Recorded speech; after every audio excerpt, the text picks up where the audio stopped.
ഇപ്പോൾ ഒരു കസ്റ്റമർക്കും to be frankly നമ്മളൊരു സെയിൽ ചെയ്യുന്നത് കസ്റ്റമർക്ക് ഇഷ്ടമല്ല. അതെ അതെ അതെ അതെ നമ്മളൊരു സർവീസ് കൊടുക്കുന്നതാണ് കസ്റ്റമർക്ക് ഇഷ്ടം. അതിൻ്റെ പൈസ എന്ന് പറഞ്ഞാൽ ഓട്ടോമാറ്റിക്കായിട്ട് നമുക്ക് വരും. നമ്മൾ ബെസ്റ്റ് സർവീസ് കൊടുത്തു നോക്കി 100% നമുക്ക് ഏത് സ്ഥലത്തിൽ നിന്ന് നമുക്ക് ബിസിനസ് കിട്ടും. ഒരു ബിസിനസ് ചെയ്യാൻ ഒരു വലിയ സ്പേസിൻ്റെ ആവശ്യമില്ല അവർക്ക്. ഒരു വലിയ ഹോട്ടലിൽ ചെറിയ ഫ്രണ്ടിൽ ഒരു 8 സ്ക്വയർ ഫീറ്റ് കിട്ടിക്കഴിഞ്ഞാൽ അവിടെ ഒരു ചായക്കട തുടങ്ങും. ഒരു നാണക്കേടോ അല്ലെങ്കിൽ ഒരു ആവശ്യമോ അവർക്കില്ല.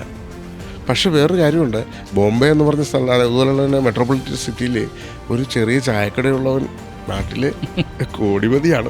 അതുകൊണ്ട് നമ്മൾ മനസ്സിലാക്കണം. കാരണം അവർക്ക് രാവിലെ മുതൽ വൈകുന്നേരം വരെ ബടാപ്പാജി വിറ്റാൽ പോലും കോടിക്കണക്കിന് രൂപയുടെ ആസ്തിയാണ്.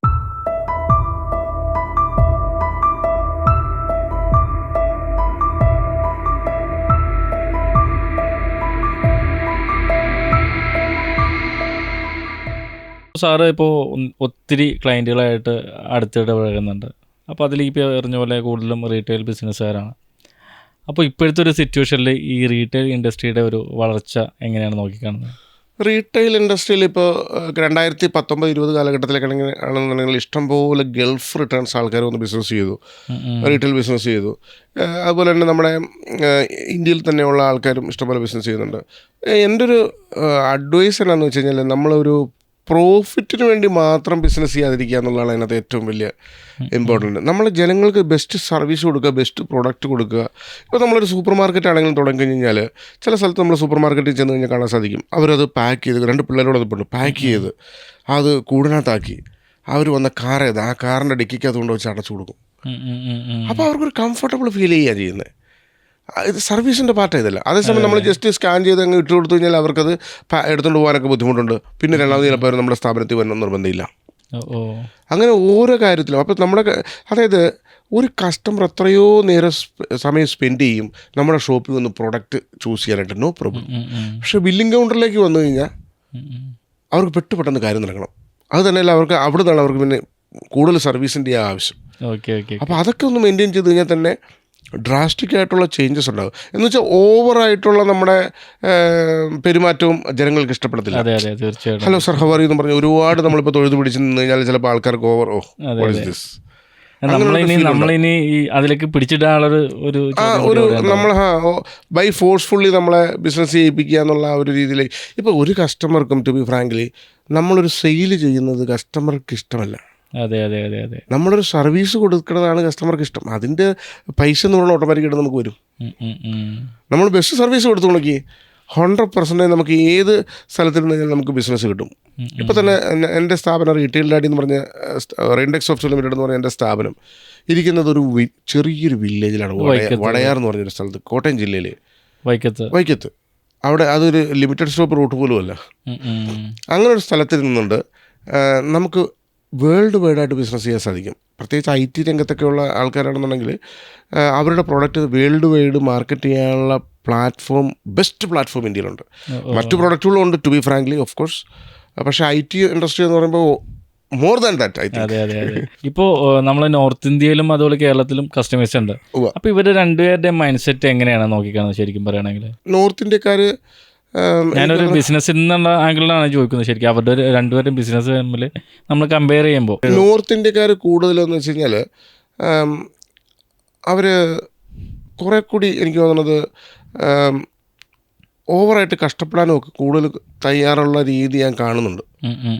കുറച്ചുകൂടി ഹാർഡ് വർക്കാണെന്ന് എനിക്ക് ചിലപ്പോൾ ഫീൽ ചെയ്യും. മലയാളികൾ ഹാർഡ് വർക്ക് അല്ല എന്നല്ല പറയണേ, ഒരുപാട് ഹാർഡ് വർക്ക് ചെയ്യുന്നുണ്ട്. പക്ഷേ കുറച്ചുകൂടി ഓവറായിട്ട് അവർ ഏത് സിറ്റുവേഷനിൽ അഡ്ജസ്റ്റ് ചെയ്ത് പോകുന്നതൊക്കെ ആയിട്ട് ഞാൻ അവരുടെ ബിസിനസ്സൊക്കെ ആയിട്ടേ ഇപ്പോൾ തന്നെയാണെങ്കിലും അവർക്ക് ബിസിനസ്, ഞാൻ ഒരു ഉദാഹരണം പറയാം, ഒരു ബിസിനസ് ചെയ്യാൻ ഒരു വലിയ സ്പേസിൻ്റെ ആവശ്യമില്ല അവർക്ക്. ഒരു വലിയ ഹോട്ടലിൽ ചെറിയ ഫ്രണ്ടിൽ ഒരു 8 സ്ക്വയർ ഫീറ്റ് കിട്ടിക്കഴിഞ്ഞാൽ അവിടെ ഒരു ചായക്കട തുടങ്ങും. ഒരു നാണക്കേടോ അല്ലെങ്കിൽ ഒരു ആവശ്യമോ അവർക്കില്ല. പക്ഷെ വേറൊരു കാര്യമുണ്ട്, ബോംബെ എന്ന് പറഞ്ഞ സ്ഥലം, അതുപോലെ തന്നെ മെട്രോപൊളിറ്റൻ സിറ്റിയിൽ ഒരു ചെറിയ ചായക്കടയുള്ളവൻ നാട്ടിൽ കോടിപതിയാണ്. അതുകൊണ്ട് നമ്മൾ മനസ്സിലാക്കണം. കാരണം അവർക്ക് രാവിലെ മുതൽ വൈകുന്നേരം വരെ ബടാപ്പാജി വിറ്റാൽ പോലും കോടിക്കണക്കിന് രൂപയുടെ ആസ്തിയാണ്. അങ്ങനെയുള്ളവർ എനിക്കറിയാം. അപ്പോൾ അത് മലയാളികളിലേക്ക് എത്തുമ്പോൾ എങ്ങനെയാണ്? കേരളത്തിലുള്ള ആൾക്കാർക്ക് കുറച്ചുകൂടി സ്പേസും കുറച്ച് സെറ്റപ്പും ഒക്കെ ഉണ്ടെന്നുണ്ടെങ്കിൽ ചെയ്യുന്ന ആൾക്കാരാണ് കൂടുതലും. പക്ഷേ നമ്മളിപ്പോൾ ചില ടൗൺ ഏരിയയിലൊക്കെ ചെന്ന് കഴിഞ്ഞാൽ ഇപ്പം ഈവൻ ചെറിയ സ്പേസിൽ പോലും ഒക്കെ ആൾക്കാർ നല്ല രീതിയിൽ ബിസിനസ് ചെയ്ത് പോരുന്നതായിട്ട് ബ്രാൻഡിങ്ങിനെ കുറിച്ച് ശ്രദ്ധിക്കുന്നുണ്ടോ നമ്മളിപ്പോൾ? ബ്രാൻഡിങ്ങിനുള്ള കേരളത്തിലുള്ള ആൾക്കാർ ഇഷ്ടംപോലെ ഇപ്പോൾ ബ്രാൻഡിങ്ങിനെ കുറിച്ച് ശ്രദ്ധിക്കുന്നുണ്ട്. അതുകൂടാതെ നോർത്ത് ഇന്ത്യ ആൾക്കാരും ഒരുപാട് ആൾക്കാർ ശരിക്കും ബ്രാൻഡ് ബിൽഡ് ചെയ്താൽ തന്നെ നമ്മളൊരു നമ്മളെ തന്നെ വളർത്തുന്നതിന് ഒരു ഉദാഹരണമാണെന്ന് പറയാം. നല്ലൊരു ബ്രാൻഡ് ഉണ്ടെങ്കിൽ ആ ബ്രാൻഡ് പൈസ കൊണ്ട് തരും. ഇപ്പം തന്നെ ഞാനൊരു ബ്രാൻഡിന് പേരെടുത്ത് പറയുന്നില്ല, എന്നാൽ പോലും നമ്മൾ ചില ബ്രാൻഡുകൾ നമ്മുടെ മനസ്സിലേക്ക് കയറി വരും. ആ ബ്രാൻഡുകൾ വിട്ടിട്ട് നമ്മൾ വേറൊരു സ്ഥലത്തേക്ക് പോയില്ല. കാരണം സെയിം പ്രോഡക്റ്റ് തന്നെ ആയിരിക്കും മറ്റവരും തന്നെ. അതാണ് എന്ത് സംഭവം. ശരിക്കും ഒരു ബ്രാൻഡ് വളരാനുള്ള കാരണം സാറിൻ്റെ ഒരു അഭിപ്രായത്തിൽ എങ്ങനെയാണ്? ശരിക്കും ഞാനൊരൊറ്റ ചോദ്യം ചോദിക്കാം. ഇപ്പം നമ്മൾ എത്ര പ്രാവശ്യം ഫേസ്ബുക്കിൽ ID മാറ്റുന്നുണ്ട്, പ്രൊഫൈൽ പിക്ചർ? അതെ മാറ്റുന്നുണ്ടോ ഇല്ലേ? അതെ. നല്ല ബ്രാൻഡുകാർ അവരുടെ പ്രൊഫൈൽ പിക്ചർ മാറ്റിയില്ല.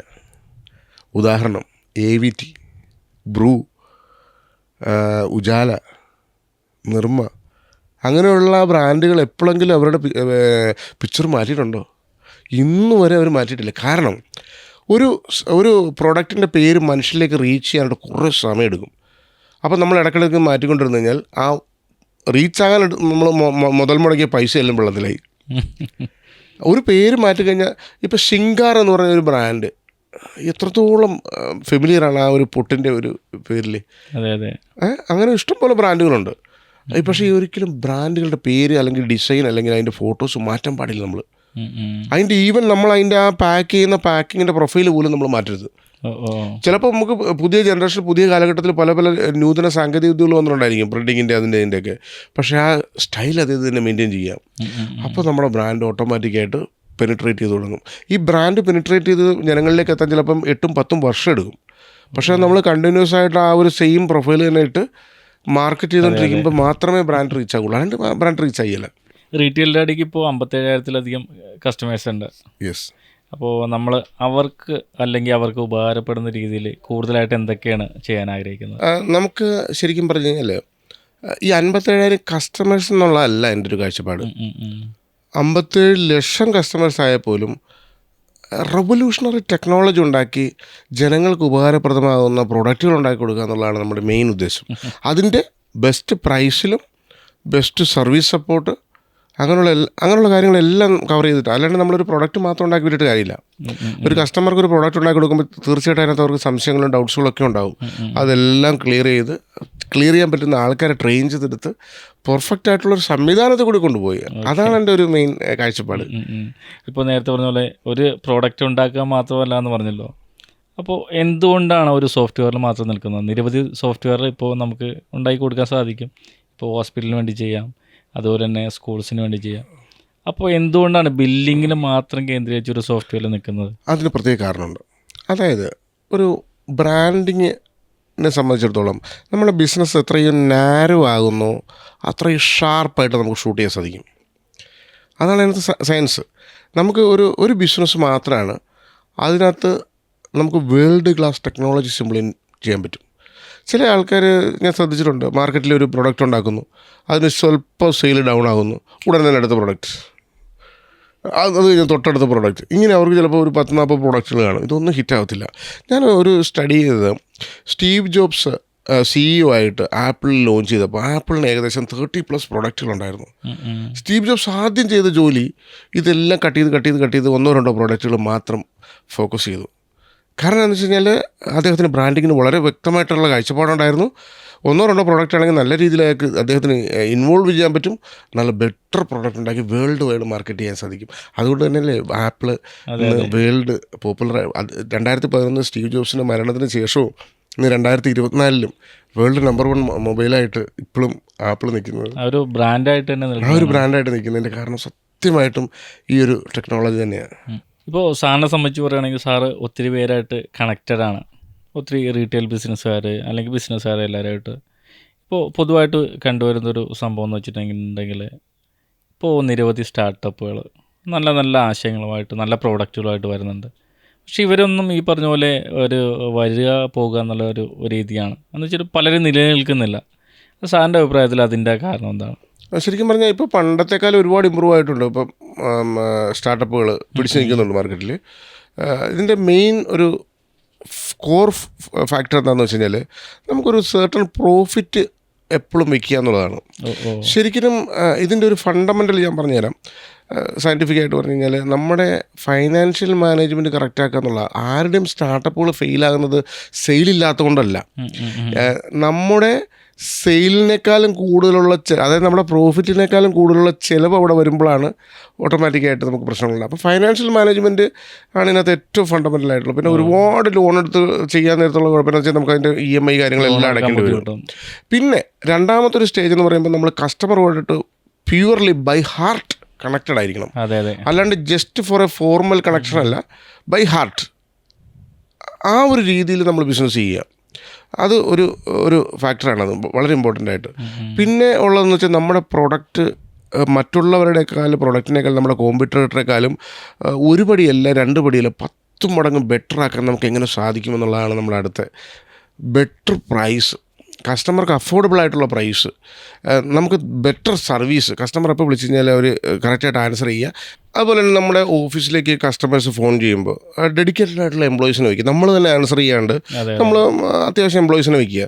ഫോർ എക്സാമ്പിൾ നമ്മൾ കണക്കാക്കുക ഒരു 100-300 കോളൊക്കെ വരുന്ന ഒരു ഓഫീസാണെന്നുണ്ടെങ്കിൽ അറ്റ്ലീസ്റ്റ് ഒരു 6-7 പേരെങ്കിലും അറ്റ്ലീസ്റ്റ് നമ്മളെ കോൾ എടുക്കാൻ വേണ്ടി മാത്രം വയ്ക്കുക. അറ്റ്ലീസ്റ്റ് കസ്റ്റമറോട് പറഞ്ഞാൽ മതി, സാർ സർവീസ് തരാൻ ഒരു 1/2 മണിക്കൂർ എടുക്കും, അല്ലെങ്കിൽ 1 മണിക്കൂർ എടുക്കും. ഇത് പറഞ്ഞാൽ മതി. ഇത് പറയാത്തിടത്തോളം നേരം കസ്റ്റമർ ഇങ്ങനെ വിളിച്ചുകൊണ്ടിരിക്കും. പിന്നെ അടുത്തത് നമ്മുടെ റിലേഷൻഷിപ്പ്, അതായത് നമ്മൾ കസ്റ്റമറോട്ടുള്ള റിലേഷൻഷിപ്പിനേക്കാളും കൂടുതൽ നമ്മുടെ ബിസിനസ്സുമായിട്ടുള്ള റിലേഷൻഷിപ്പ് ഭയങ്കര ഇമ്പോർട്ടൻ്റാണ് ഇതിനകത്ത്. കാരണം ചിലപ്പോൾ നമുക്ക് എല്ലാ പ്രോഡക്റ്റുകളും ഉണ്ടാക്കാൻ പറ്റത്തില്ല. ചിലപ്പോൾ നമുക്ക് പലരുമായിട്ട് കൊളാബ് ചെയ്യേണ്ടി വരും.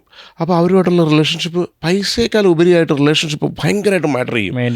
ഞാൻ പറയട്ടെ, ഇപ്പോൾ ഈ ലോകത്തിൽ തന്നെ വളരെ സക്സസ് ആയിട്ടുള്ള പല പ്രോഡക്റ്റുകളുണ്ട്. ആപ്പിൾ ആയിക്കോട്ടെ, അല്ലെങ്കിൽ ഗൂഗിൾ ആയിക്കോട്ടെ, അല്ലെങ്കിൽ മൈക്രോസോഫ്റ്റ്, ഏതും ആയിക്കോട്ടെ. ഇതിനകത്തെല്ലാം ഇപ്പോൾ സ്റ്റീവ് ജോബ്സിൻ്റെ കൂട്ടത്തിൽ തന്നെ എത്ര പേരുണ്ടായിരുന്നു അയാളുടെ സ്റ്റാർട്ടിങ്ങിൻ്റെ ടൈമിൽ? ഇപ്പം ലോറി പേജിൻ്റെ സമയത്ത്, അല്ലെങ്കിൽ ഗൂഗിളിൻ്റെ സമയത്താണെങ്കിൽ തന്നെ എത്രയോ പേര് അവരുടെ കൂട്ടത്തിലുണ്ടായിരുന്നു. അതുപോലെ തന്നെ ഈവൻ നമ്മളെല്ലാവരും ഇന്ന് ഉപയോഗിക്കുന്ന വാട്സാപ്പ് പോലുള്ള ആപ്ലിക്കേഷനും അതും 2 പേര് കൂടിയാണ് ഉണ്ടാക്കിയത്. ആ ഒരു റിലേഷൻഷിപ്പ് ഭയങ്കര റിസൾട്ട് ഉണ്ടാക്കി തരും. നമുക്കെല്ലാം നമുക്ക് സ്വന്തമായിട്ട് ചെയ്യാൻ പറ്റത്തില്ല. ഈവൻ ചില ആൾക്കാർ പറയും നമ്മുടെ ഈ എംപ്ലോയീസിനേക്കാളും കൂടുതൽ കഴിവ് നമുക്കുണ്ടായിരിക്കണമെന്ന്. ഒരിക്കലും പ്രാക്ടിക്കലി പോസിബിൾ അല്ല. ആ ഒരു ഈഗോ നമ്മൾ വെക്കേണ്ട കാര്യമില്ല. ഇപ്പോൾ തന്നെ എൻ്റെ ഓഫീസിൽ എൻ്റെ സോഫ്റ്റ്വെയറിൻ്റെ ലൈസൻസിൻ്റെ യൂസർ ID പാസ്വേഡ് പോലും എനിക്കറിയത്തില്ല സത്യം പറഞ്ഞു കഴിഞ്ഞാൽ. എൻ്റെ ഓഫീസിലെ ബാങ്ക് അക്കൗണ്ടിൻ്റെ പാസ്വേഡ് പോലും എനിക്കറിയത്തില്ല സത്യം പറയാം. ടു ബി ഫ്രാങ്ക്ലി ഞാൻ കുട്ടികളെ പിടിച്ച് സത്യം ചെയ്യും, അല്ലാണ്ട് ഞാൻ ചുമ്മാ ഇത് പറയുമല്ല. സത്യമായിട്ടും ഉള്ള കാര്യം ഇതാണ്. നമ്മൾ മറ്റുള്ളവരെ ആ കാര്യങ്ങളങ്ങ് ഏൽപ്പിച്ചു കൊടുത്തേക്കുക, അവരത് ചെയ്തോളും ഡെഡിക്കേറ്റഡ് ആയിട്ട്. പിന്നെ ആവശ്യമില്ലാതെ എംപ്ലോയീസിനെ ആണെങ്കിലും ഇറിറ്റേറ്റ് ചെയ്യാതിരിക്കുക. ഫോർ എക്സാമ്പിൾ ചില ആൾക്കാരുണ്ട്, ഒരു എംപ്ലോയീസിനെ ജോലിക്ക് വെച്ചതിന് ശേഷം ഇത് അടിമ, ഇവന് എന്തും പറയാം എന്നുള്ളൊക്കെയുള്ള രീതി. നമ്മൾ കറണ്ട് കാശ് കൊടുത്ത് മേടിക്കുന്നു, നമ്മൾ ആവശ്യത്തിന് ലൈറ്റൊക്കെ ഇട്ടുള്ള ഉപയോഗിച്ചോളുക. കറണ്ടിനകത്തുള്ള കൈയിട്ടാൽ നമുക്ക് അടി കിട്ടും എന്ന് പറഞ്ഞ പോലെ നമ്മൾ എംപ്ലോയീസിനെ നമ്മൾ ആ ഒരു സ്റ്റാൻഡേർഡിൽ തന്നെ വെക്കുക. അവർ പേഴ്സണലി ഇറിറ്റേറ്റ് ചെയ്യാതിരിക്കുക, ഹരാസ് ചെയ്യാതിരിക്കുക. ചില ആൾക്കാരുണ്ട്, നമ്മൾ 2 പേരും മീറ്റിങ്ങിന് ഇരിക്കുക, എംപ്ലോയി വന്ന് ഞാൻ അവരൊന്ന് കളിയാക്കുക. ഇതൊക്കെ നമ്മുടെ സ്ഥാപനത്തിന് ഓർഗനൈസേഷൻ്റെ സ്ട്രക്ചർ നഷ്ടപ്പെട്ടു മൊത്തത്തിൽ ബാധിക്കുന്നു. അപ്പോൾ ആ ഒരു നല്ലൊരു വർക്കിംഗ് എൻവയോൺമെൻറ്റ് ഉണ്ടെങ്കിൽ മാത്രമേ നമുക്ക് ശരിക്കും നല്ലൊരു ഓഫീസ് റൺ ചെയ്യാൻ പറ്റുള്ളൂ. ഓക്കെ. ഇപ്പോൾ ഈ ഒരു സെഷൻ നമുക്ക് നമ്മളുടെ ഓഡിയൻസിനാണെങ്കിലും ബില്ലിങ്ങായിട്ട് ബന്ധപ്പെട്ടുള്ള റീറ്റെയിൽ ബിസിനസ് ആയിരിക്കും ഒത്തിരി ഇൻഫർമേറ്റീവ് ആണെന്ന് വിശ്വസിക്കുന്നു. അപ്പോൾ സാറ് ഈ വേദിയിലെത്തിയതിനും എല്ലാവിധ ആശംസകളും. Thank you. നന്ദി, നമസ്കാരം. Thank you.